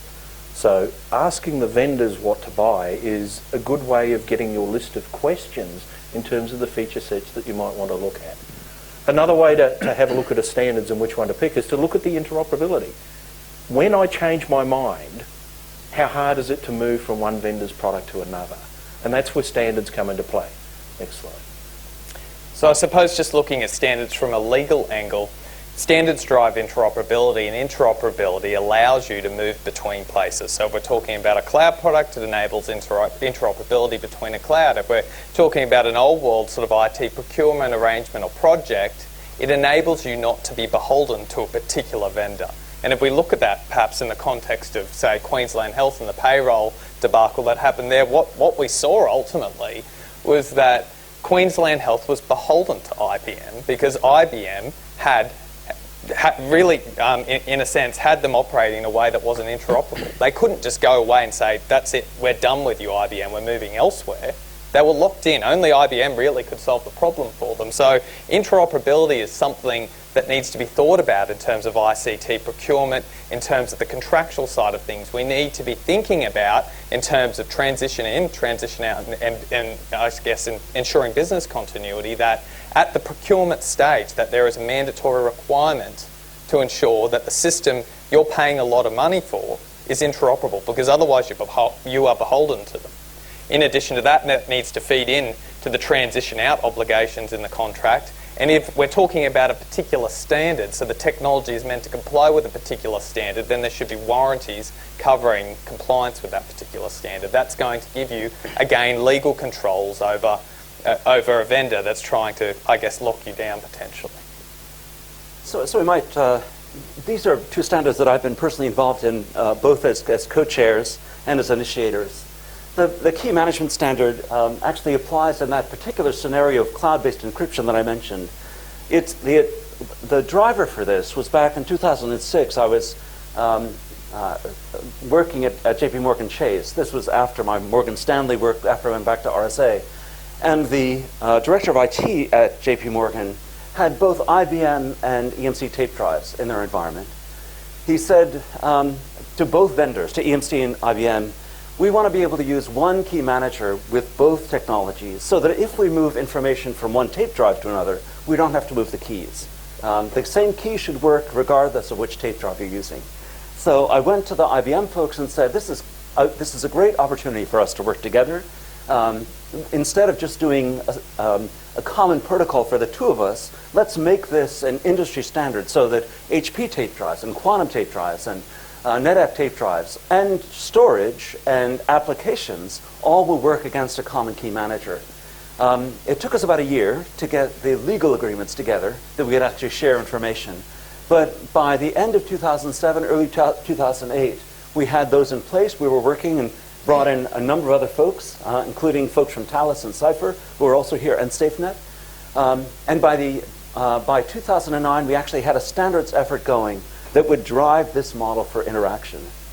It was one reason I think that standard is extremely valuable as an example is that it had those three characteristics that matter. It was a problem that really needed to be solved. There were clearly major enterprises who wanted to have a common key manager for all encryption environments.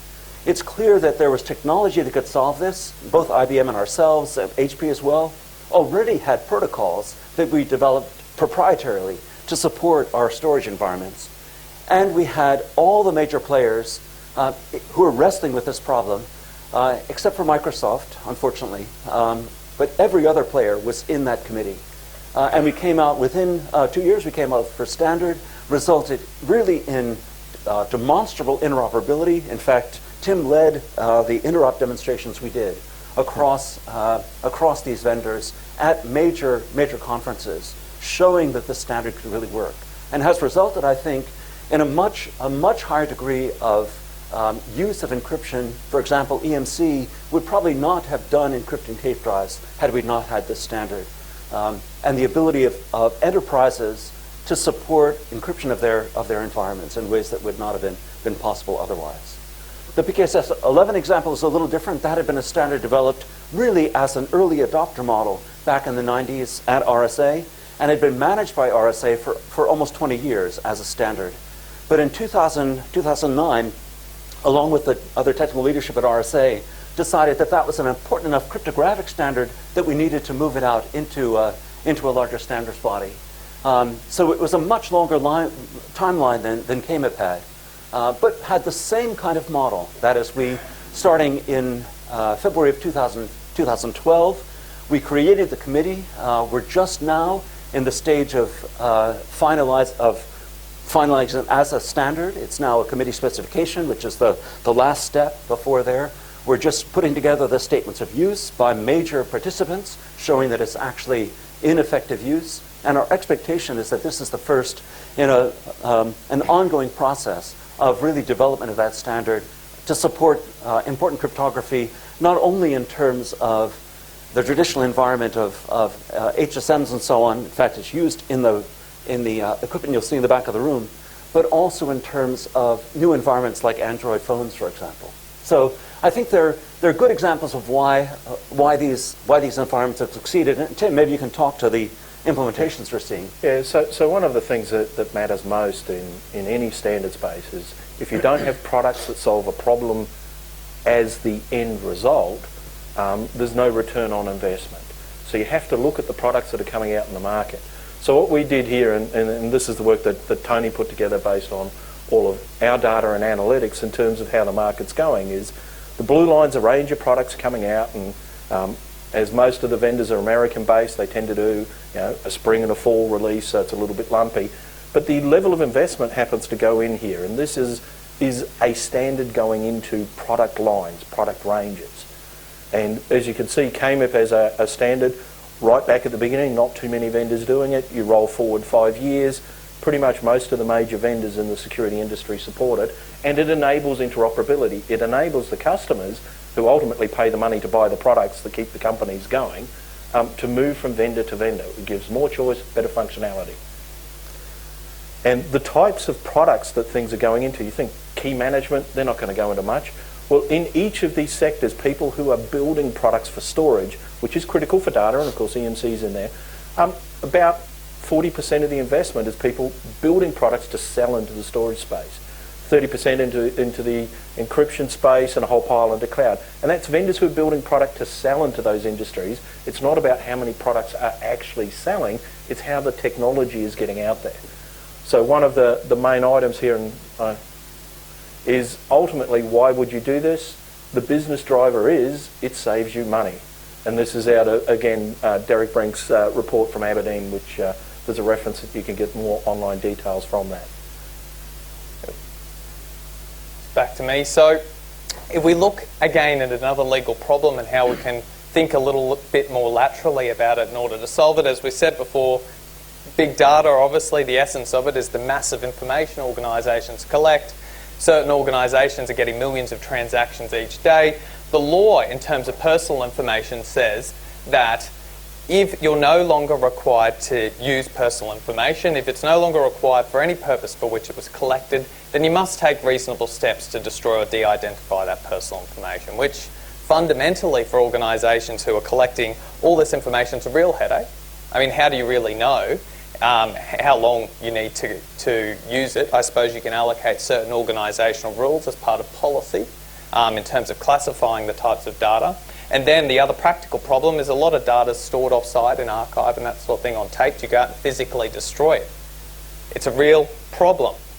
So again, thinking laterally about it, if we were to use some sort of key management solution, again, we could use something along the lines of an encryption-based model where we use a key manager and we basically systematically destroy the data by destroying the key or archiving the key. I'll let Tim and Bob speak to the technical means. So in this particular context, if you've got the information, you need to make it no longer usable, but you may want to change your mind. If it's encrypted, you just say, please take the key offline. Get the key unavailable. So there's one of the things that certainly RSA pushed through to turn around and basically say, let's archive the keys, or let's destroy the keys. And if we were to archive the keys, it's correct to say that the data then is de-identified effectively. The data is completely useless. It's gone. Without the key, you can't recover it. And practically speaking, how hard is it to simply archive a particular key held on a tape drive? Trivial. Yeah, exactly. So again, another situation where we can use technical means to help solve a complicated legal problem. So just to come back to this core theme of compliance by design, those discussions on interoperability are not so much just for the sake of interoperability. It's rather, as you're looking at core decisions you're making around security investments, around security processes, techniques, technologies, all of that, we believe strongly that it's really important not just to look, as Tim said, at one vendor, not to just do that, what are the features and benefits of this technology. That the process here really is to think about what you're after in that strategy, the ways in which you're going to actually protect yourself both against existing threats, but also emerging ones in the future, things you don't know yet what will occur, and that therefore there aren't yet capabilities in those products to work against. It entails thinking about the business value in that picture. It entails thinking about interoperability, and across the middle, that strategy that lets you address not just technology issues, but also audit and compliance. So that message, I think, has to apply against the full range of threats that might occur and the full range of transformations that we've been talking about, including ones that we don't know yet, that we have to expect will occur in this world that we live in.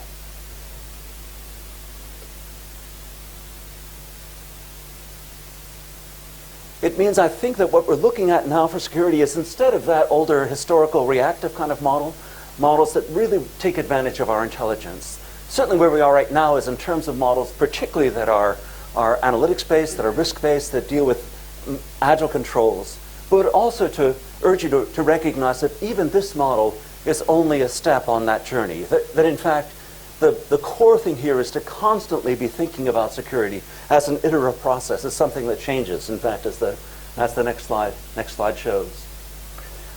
I'll turn to Tim in just a sec, but for example, if you're used to thinking about security in terms of vulnerabilities and binding yourself to these models, the kind of information you're wrestling with here is only part of what you're thinking about.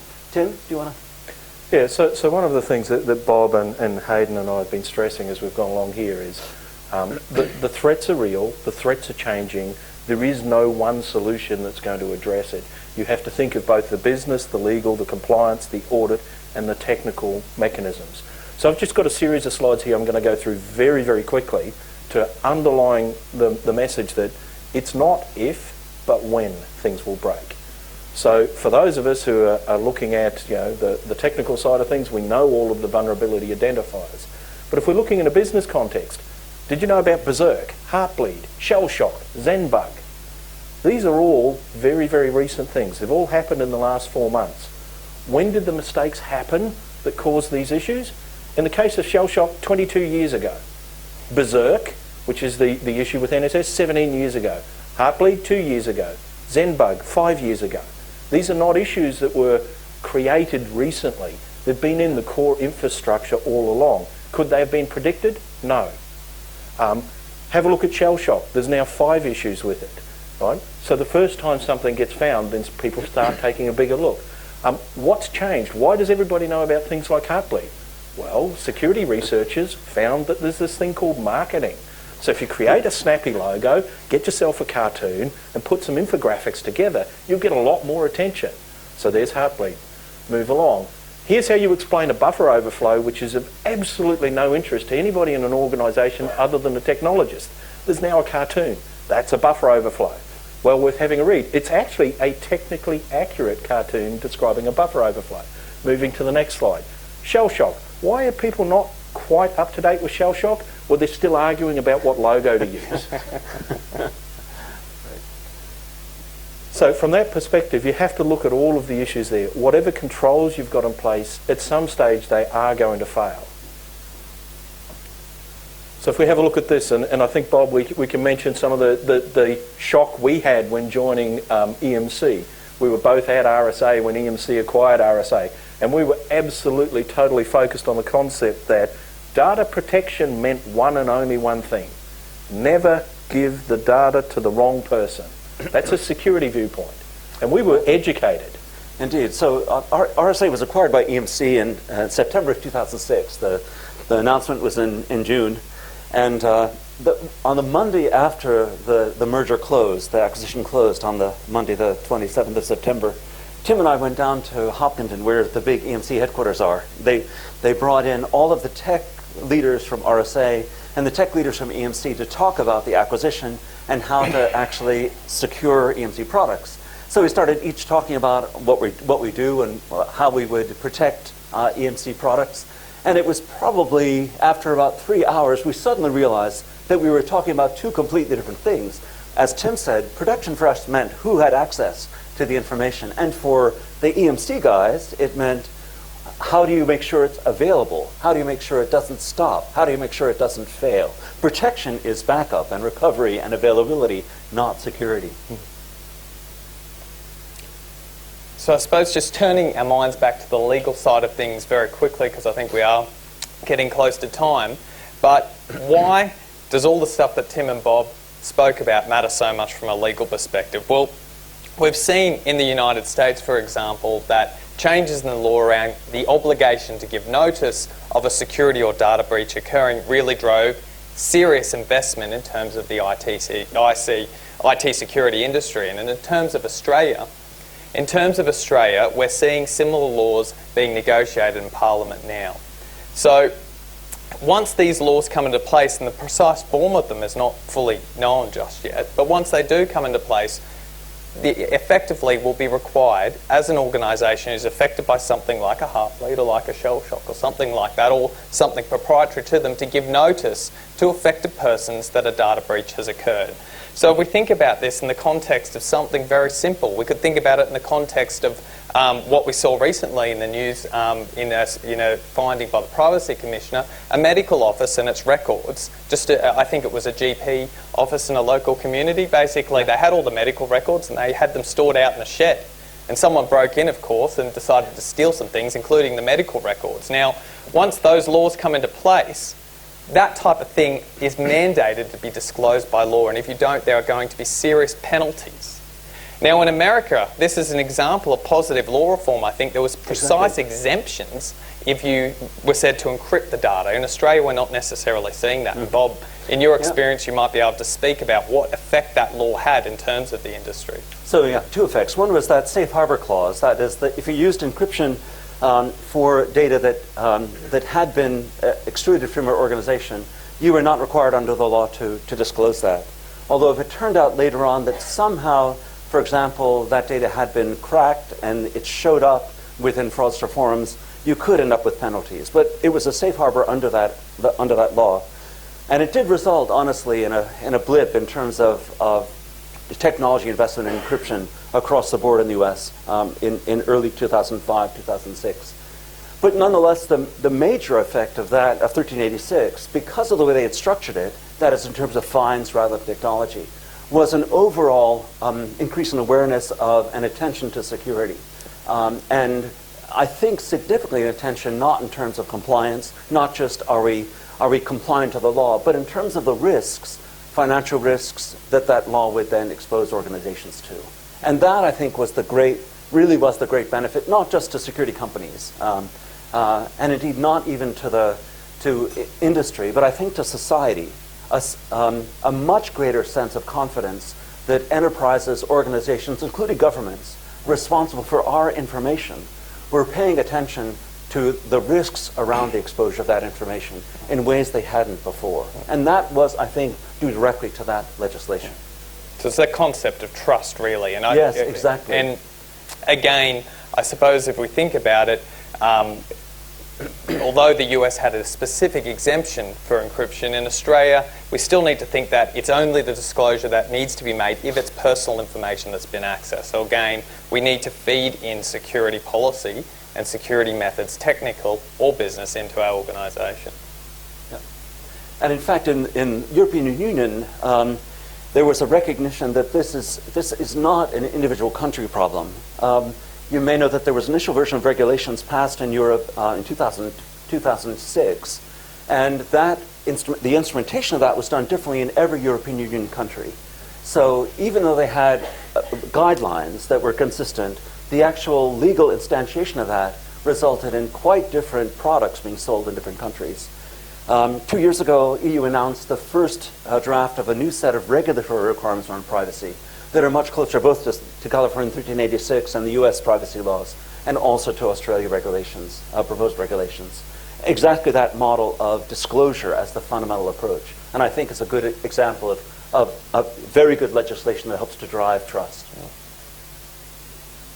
So I suppose at this point, just to wrap it up, we're probably all thinking it's all too hard and all too difficult. There's so much to do, and it's not actually practical to ever do any of this at all. But if we look at it in a real-life industry sector, I suppose we look to the banking sector as a place that's really led the charge in combining all of these aspects, be it the technical, be it the legal, be it the business risk and interoperability, all combining it together to have a holistic view. They've been doing this all along, and despite having to spend a whole potential bunch of money on all this stuff, they remain highly profitable, they're highly regulated, and despite all of that, the community trusts them. There's not that much community distrust of the fact that my money is held in a bank, and I just believe it's going to be safe. I'm not too worried about my money disappearing tomorrow. Yeah, I certainly don't hold my money under a mattress. Yeah. In fact, there was a significant report called the Privacy Index that was done in Q2 of this year. EMC was a supporter of that looked at consumer attitudes about privacy around the world. One of the things they looked at was they asked the consumers, who do you trust most in terms of protecting your information, including governments, yourself, organizations. And in fact, it was the financial services industry that most consumers said they had the highest trust for in that privacy index. Yeah. So we just sort of, I think, move along fairly fast. So how is this all handled? So from a technical perspective, we've just got a few slides we're going to flip through here. There are a lot of technical solutions. USB authentication devices, smart card readers, wireless readers in RFID and NFC, USB attached HSMs, network PCI cards for HSMs that plug into your systems, network attached HSMs, network attached key managers on the next slide. And effectively all of that technology is used and deployed in the banking sector. All of that technology is available with different issues, and all of it is available in a standards-based world. And what we happen to have here, from an applied perspective, we happen to have the two vendors that between themselves produce the products based on the fundamental research that RSA did so many years ago, that embody the security solutions that underpin about 95% of the world's financial transactions. And we've got both Graham and Andrew here, and I believe they're going to speak briefly. Great. Thank you. So thank you very much, Tim. Thank you very much, Bob. Thank you very much, Aidan. Now we'll just hand over to our security vendors for their input. No?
Thank you very much, Graham.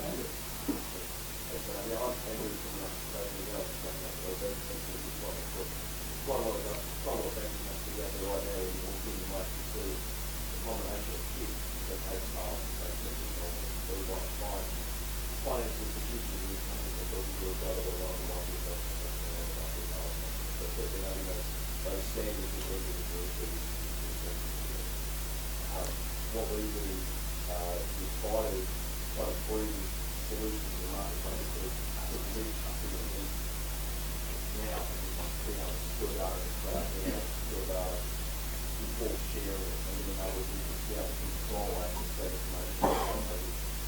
Interoperable as well. So I'm going to on both of our able to give two examples of what we're doing, but one other example.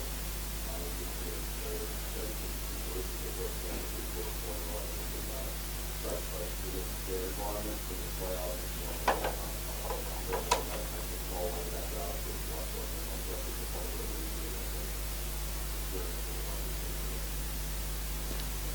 Thank you very much, both Graham and Andrew.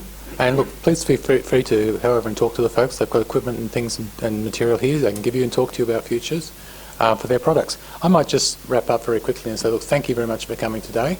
My current project, I'm involved with a large system that distributes a lot of information, particularly private information, to individuals, and we have the difficulty of taking that protected information and distributing it only to the people involved. And most of the scenarios and the problems that we saw today are one of the ones we've addressed and dealt with. It's common in the industry, but it's a difficult problem to deal with. So, you know, I hope there's been a lot of information that you need today. I've recognised several of the problems I've dealt with in the last 6 months and the last 20 years as well. So it's this rolling problem we face all the time. Thank you very much again. Thank you, Bob. Thank you, Tim, and thank you, Hayden.